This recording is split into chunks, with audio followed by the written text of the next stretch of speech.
नमस्कार, जोहार। हमारा नाम है प्रनीत और आप देखना शुरू कर चुके हैं सफर सच। झारखंड में पिछले कुछ दिनों से ये योजना को लेकर के काफी चर्चाएं हुई है या फिर यूं कहें बहुचर्चित योजनाओं में से एक मैया सम्मान योजना। मुख्यमंत्री हेमंत सोरेन कह रहे थे कि महिलाओं को सम्मान दे रहे हैं। अब अगर देखेंगे तो दरअसल इस योजना को लेकर के बहुत बड़ा रोमांचक मोड़ आया है। दरअसल कल रांची के डीसी की तरफ से मंजुनाथ भजंत्री की तरफ से राज्य के सभी डीसी और बीडीओ, सीओ और सीआरपी को एक निर्देश जारी किया गया था, जिसमें मैया सम्मान योजना को लाभुकों के ऊपर एक देखेंगे कहा गया था कि ऐसे लाभुकों का चयन कीजिए जो अयोग्य हैं, यानी वैसे लाभुक जो पैसे ले चुके हैं और जो अयोग्य हैं, जो लेने के योग्य नहीं है, वैसे लाभुकों का चयन किया जाए। अब इसको लेकर के अगर देखेंगे तो झारखंड की राजनीति में अगर देखेंगे तो एक बहुत बड़ा सियासत या फिर यूं कहें भूचाल आया हुआ है। क्या कुछ घटना हुई, सब कुछ बताते हैं आज के इस वीडियो में विस्तार से। दरअसल कल रांची के डीसी मंजुनाथ भजंत्री की तरफ से एक निर्देश जारी किया गया था मैया सम्मान योजना को लेकर के, जिसमें निर्देश में जारी किया गया था कि राज्य के सभी डीसी और बीडीओ, सीईओ को अगर देखेंगे या फिर सीआरपी को अगर देखेंगे तो निर्देश जारी किया गया था, जिसमें कहा गया था कि राज्य के जितने महिलाएं हैं या फिर मैया सम्मान योजना के जितने भी लाभार्थी हैं उनका सर्वे किया जाए और सर्वे में जो रिपोर्ट है वो 28 दिसंबर को सौंपना था, जिसमें कहा गया था कि वैसे महिलाओं का चयन कीजिए जो इसका लाभ ले रहे हैं और वे अयोग्य हैं, यानी लेने के योग्य नहीं है, वैसे महिलाओं का चयन किया जाए, उनका नाम तत्काल इस लिस्ट से हटाया जाए। दरअसल अगर देखेंगे तो जब चुनाव का माहौल था तो उस टाइम पे अगर देखेंगे तो आनंद फानन में सरकार मैया सम्मान योजना लेकर के आती है और दरअसल बहुत आनंद फानन में अगर देखेंगे तो फॉर्म भी भरवाया जाता है, महिलाओं को खाते में पैसे भी डाल दिया जाता है, 4 किस्त का लगभग पैसे भी महिलाओं को खाते में भेज दिया जाता है। अब अगर देखेंगे तो सरकार चुनाव के दौरान अगर देखेंगे तो एक वादा किया था सरकार ने कि अगर जब हमारी सरकार बनती है तो हम 2500 रुपए महिलाओं को प्रत्येक महीने देंगे। जब चुनाव खत्म हुआ, हेमंत सोरेन की सत्ता में वापसी हुई, तो राजनीति के समझ रखते हैं या फिर यूं कहे वरिष्ठ पत्रकार लोग और कई ऐसे लोगों का मानना है कि इसी योजना के कारण हेमंत सोरेन की सत्ता में वापसी हुई है। और इस तरीके की योजना अगर देखेंगे तो जिस राज्य में भी चल रही है और सरकार के सत्ता वापसी में अगर देखेंगे तो बड़ा अहम रोल होता है। अगर देखेंगे सभी राज्य में अगर देखेंगे तो महिलाओं को रिझाने के लिए या फिर महिलाओं वोटर को एकत्रित करने के लिए अगर देखेंगे तो जिस राज्य में भी अगर देखेंगे सरकार की सत्ता में वापसी हुई है, चाहे मध्य प्रदेश में अगर देख लेते हैं लाडली बहला योजना हो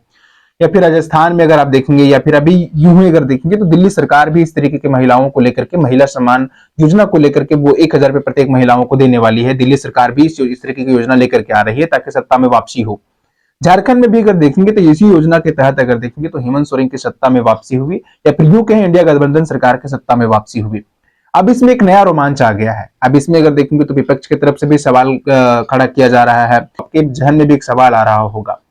कि जब सरकार जब इस शुरुआती दिनों में जब इस योजना को लेकर के आई थी, जब फॉर्म भरवाया जा रहा था, तब किसी तरीके का कोई भी कैटेगरी नहीं रखा गया था कि कौन योग्य है कौन अयोग्य है। उस टाइम पे इसका जांच क्यों नहीं हुआ, ये भी अपने आप में एक बहुत बड़ा सवाल के घेरे में खड़ा होता है। उसके साथ साथ अगर देखेंगे तो विपक्ष में अगर देखेंगे तो बाबूलाल मरांडी भी सदन के आखिरी दिन इसको लेकर के सवाल उठाए थे। सरकार जो हेमंत सोरेन की सरकार ने वादा किया था कि जब हमारी सरकार बनेगी तो 2500 रुपए 11 दिसंबर को महिलाओं के खाते में भेज दिया जाएगा।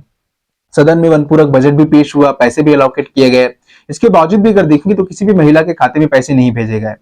अब इस तरीके के जब लेटर पैड जारी किया गया, फिर इस तरीके का निर्देश जारी किया गया तो बहुत सारे सवाल खड़े होते हैं। जबकि और ये भी निर्देश में जारी किया गया है कि वैसे महिलाओं जो अयोग्य हैं, जो इसका लाभ ले चुके हैं, वो पैसे रिकवरी करने की भी बात कही गई है। यानी वैसे महिलाएं जो अयोग्य हैं या फिर यूं कहें इस योजना का लाभ लेने के योग्य नहीं है और उनके खाते में अगर पैसे चले गए हैं, सपोज अगर 3 किस्त अगर पैसे भी चले गए तो पैसे रिकवरी करने की भी बात कही गई है। अब विपक्ष को लेकर के जब विपक्ष में अगर देखेंगे तो भाजपा की तरफ से बाबूलाल मरांडी ने यह भी कहा है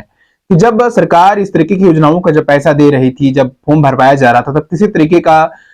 कोई जांच पड़ताल क्यों नहीं हुआ। वैसे अधिकारी लोग जब जो अधिकारी हैं, जो भी वीडियो, सीईओ हैं या फिर जो भी अधिकारी लोग हैं, तब उस टाइम पे इसकी जांच क्यों नहीं किया गया,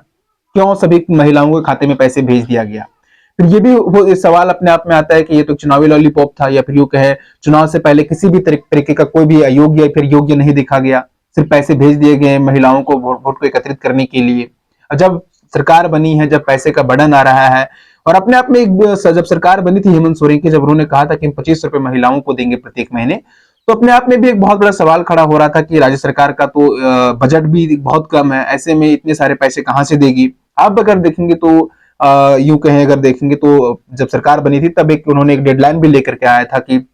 वैसे महिलाओं को पैसे दिए जाएंगे जो SC ST या फिर यूं कहे जो पिछड़ा वर्ग से आते हैं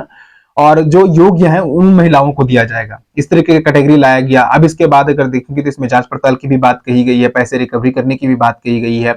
बाबूलाल मरांडी ने यह भी कहा है कि हम किसी भी हर हालत में महिलाओं को पैसे रिकवरी नहीं करने देंगे, मतलब पैसा रिकवर हम नहीं करने देंगे। उन्होंने ये भी कहा है कि जब सरकार जब पैसे दे रही थी, जब अधिकारी लोग इसका जांच क्यों नहीं किए, जब अभी जो जांच अपने निर्देश जारी किया है तब उस टाइम पे इस तरीके के जांच क्यों नहीं किया गया। इस तरह सदन की शुरुआत में भी अगर देखेंगे तो जयराम कुमार महतो की तरफ से भी कई आवाज उठाए गए थे मैया सम्मान योजना को लेकर के। वे भी कहते नजर आए कि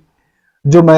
18 साल के बच्ची को या फिर 18 साल के लड़की को जो पैसे दिए जा रहे हैं मैया सम्मान योजना के तहत, हम उन्हें स्कॉलरशिप के तहत पैसे देंगे। हम क्यों कह सकते हैं फिर हम एक तरफ महिलाओं को पैसे दे रहे हैं, सम्मान की बात कर रहे हैं, लेकिन ये सम्मान की बात नहीं है। बल्कि अगर देखेंगे तो ये भी कहते हुए नजर आए कि इस तरीके का देखेंगे पैसे देने से अगर देखेंगे तो जो स्कूल पहुंच सकता था वे नहीं पहुंच पाएंगे, वो किसी और कार्य में पैसे खर्चे करेंगे, तो वो कई सारे वे भी बात करते हुए नजर आए। बाकी आप दर्शक कमेंट करके बताइए कि आपका इस योजना को लेकर के क्या प्रतिक्रिया है, और सरकार की तरफ से जो डेडलाइन जारी किया गया है कि जो योग्य है इसके ऊपर भी आपकी क्या प्रतिक्रिया हमारे साथ साझा करें। बाकी हमारा नाम है प्रणीत और आप देख रहे थे सफर सच। शुक्रिया।